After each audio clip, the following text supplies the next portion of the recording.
If you've been unfortunate enough to attend a Donald Trump rally anytime within the last 2.5 years, you have undoubtedly heard chants of "lock her up." Now, those chants are in reference to Hillary Clinton and her use of a private email during her time as Secretary of State. Well, now guess what, folks? We can start a new chant for the Republicans to learn, and that chant is "lock him up," and that is referring to Jared Kushner, Donald Trump's son-in-law. Because as reports showed on Sunday of this week, Jared Kushner has apparently been using a private email account during his time within the White House to conduct official White House business. So there you have it, the very thing that Republicans were so pissed off at Hillary Clinton for doing, it turns out their guys are doing the exact same thing. Now, is this illegal? Kind of. It actually kind of is. You see, when you work within a presidential administration, as Jared Kushner does, everything you do, every communication you send, is privy to the Presidential Records Act. It has to be preserved.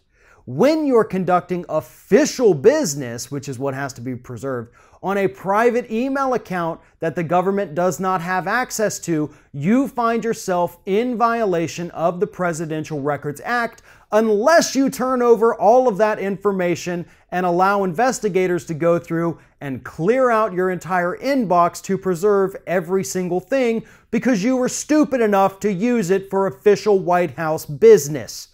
Jared Kushner is definitely not going to do that. And like always, Jared Kushner is not going to experience any of the negative consequences that should come about for somebody breaking a law. But what this does point out is the Republican hypocrisy over a woman using a private email account versus some guy like Jared Kushner, Donald Trump's son-in-law, who is using a personal email account to conduct business within the White House. And keep in mind, Jared Kushner still, for some ungodly reason, has his security clearance in place, so he has access to classified information to a certain level. We don't know for sure if he discussed any classified information within these emails. The study or report, shows so far that they haven't found anything to indicate that. But that still doesn't necessarily matter when you consider that the Presidential Records Act requires that all of those official communications be saved so that they can be subject to a FOIA request and preserved for future generations. Jared Kushner is in violation of that. Jared Kushner is in violation of the law. And again, as usual, Jared Kushner will face no ill consequences for the fact that he refuses to obey the law in damn near every aspect of his life. At this point, hearing about somebody within the Trump administration breaking the law or ignoring the law or flouting the law, it doesn't even faze us anymore. It's something we expect from them. And that's what has to change. We can't become numb to these stories. We can't become immune to them. And we can't let the corporate media continue to not report about them. Monday morning, New York Times had this story buried deep within the newspaper, less than 500 words on it, whereas they published more than 50 stories about Hillary Clinton and her email story between this time last year and the end of the year. They gave less than 500 words to Kushner, a current member of the Trump administration, doing this today.